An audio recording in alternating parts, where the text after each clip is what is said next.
વિસાવદરના ધારાસભ્ય ગોપાલ ઇટાલિયા પહોંચ્યા હતા ભારતીય જનતા પાર્ટીના નેતા રાજુ કરપડાના ગઢમાં અને તે સમયે તે ગાયબ હતા અને ખેડૂતોનો પ્રશ્ન હવે આજ સુરેન્દ્રનગર છે ત્યાં વધારે ઉકળી રહ્યો છે। વૈષ્ણવજન તો તેને કહીએ જે પીડ પરાઈ જાનાને રે।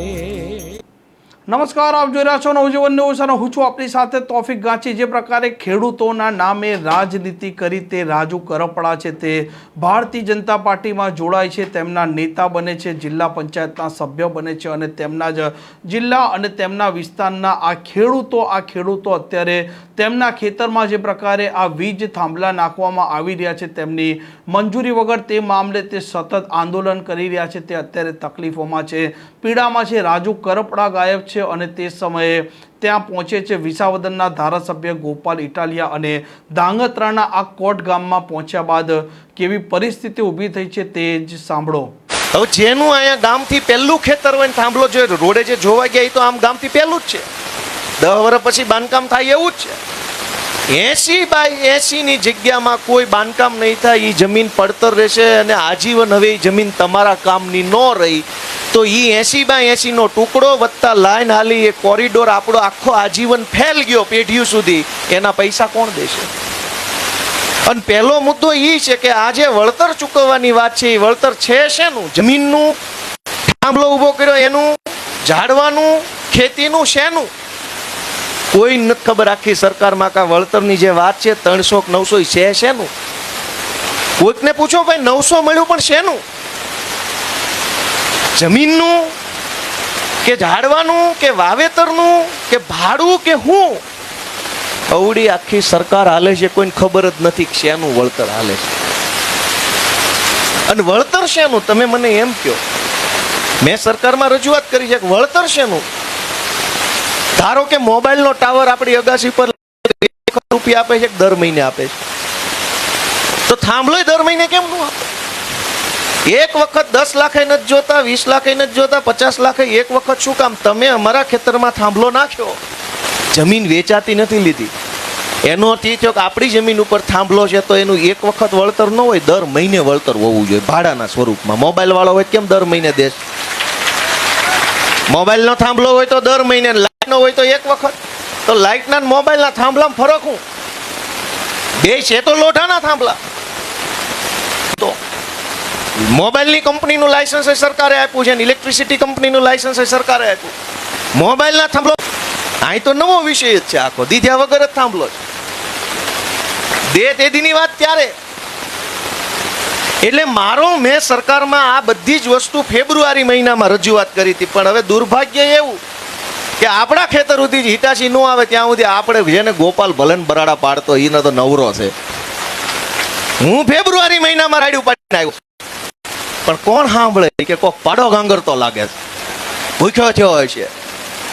ભાઈ અમે તો ગાંગરી થાક્યા કે જાગો મારા માય બાપ, જાગો ન કરા। ફેબ્રુઆરી મહિનામાં આ વાત વિધાનસભા દણદણાવીને કીધી કે ભાઈ કાયદો બનાવો। હવે તમે હજુ એક વસ્તુ સમજો, સરકાર એમ કહે છે કે એક દેશ એક કાયદો, 1 નેશન 1 ઇલેક્શન, 1 નેશન 1 રૂલ, સરકાર એવું કહે જ છે ને। અને હમણાં 1 નેશન 1 ઇલેક્શન ની કમિટીની મીટિંગ હતી, એમાં હું નિશુદાન બાંધીએ કે તમારા મારું ઘર બાજુમાં હોય તો તમારી અગાસી ઉપર હું આમ છાપરું બાંધી શકું? ન, હું કામ? ઈ આકાશ તમારું છે, અગાસી એટલે આકાશ, તો જેનું ખેતર એનું આકાશ છે કેટલાક મીટર સુધી, તો એર સ્પેસ રિસ્ટ્રિક્ટ કર્યો, આપણે જે આકાશ છે એ સરકારે રોકી લીધું, એનું વળતરનું કોઈ પૂછતું નથી। મેં મંત્રી સાહેબને સચિવને સમજાવ્યું કે તમે અમારું આકાશ રોક્યું, એના પૈસા લાવો। એ બાજુ કોરિડોર મૂક્યો હોય, જે તાર નીકળશે, થાંભલો તો સમજો 40/40 નો છે, 80/80 નો, એ 80 પછી પાછા બીજા 10 મીટર સુધી કોરિડોર હશે બે બાજુ, એટલે 90 કે 100 મીટરનો ગાળો હશે ગણશે। તમને એક વખત 10 લાખ આપે કે 20 લાખ આપે કે 30 લાખ આપે, પ્રશ્ન ઈ છે જ નહીં। એટલે અત્યારે તો હાલવા જ દેવાનું છે। ધ્યાનથી સાંભળજો, હું જરાય ખોટું નથી કહેતો। અમે તો ફેબ્રુઆરીમાં જે કીધું એ અત્યારે તમારે ગામમાં આવ્યું ત્યારે ગામ ભેગું થયું ને। આજ જે કહું છું એ ગમે તેથી આવશે, તેથી તમે મને યાદ કરશો કે છોકરો કહેતો તો સાચું, હારો ઘરનો હતો એટલે સાચું કહી ગયો છે, તરત મંજૂરી માગશે। તમે એમ કહો કે મારે તાર ફેન્સિંગ કરવી, તો કે મંજૂરી। નહીં આપણને હરખે જીવવા દે. ક્યાંક વન વિભાગ, ક્યાંક વીજળી વિભાગ, ક્યાંક રોડ વિભાગ, ક્યાંક સિંચાઈ વિભાગ, આ બધા ભેગા મળીને ખેતી ન કરી શકે એવો માહોલ આખો ઊભો કર્યો. 30 રૂપિયા એમ છે? કેવી રીતનું છે કે બધે એક હરખું છે? કયો છે? બધા જે જાણતા હોય એ કયો ભાઈ, બધે એક હરખું છે કે નોખું નોખું છે? તો આમાં કેમ નોખું નોખું છે? સરકારનો નિયમ હોય તો એક હરખો જ હોવો જોઈએ. તો એનો અર્થ એમ થયો કે આ સરકારનો નિયમ નથી, મન ફાવે એવો છે. જાડો પાણો આવે તો થોડુંક વધારે નાખવાનું, પાતળું આવે તો લઈને વયું જવાનું. સરકારનો નિયમ હોય તો બધે એક જ હોવો જોઈએ.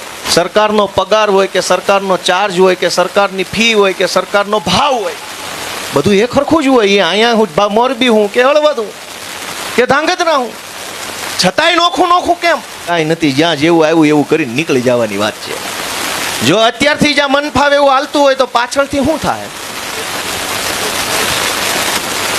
એ તો કહું તમને, કહું આપણે બધા વિષયને સમજીએ. માત્ર વળતર મળી જવાથી પૂરું નહીં થાય, હજુ તો બહુ લાંબી ફિલ્મ છે. 50 લાખ રૂપિયા મળશે તોય વાહે હેરાનગતિ ધરાય ઊભી છે.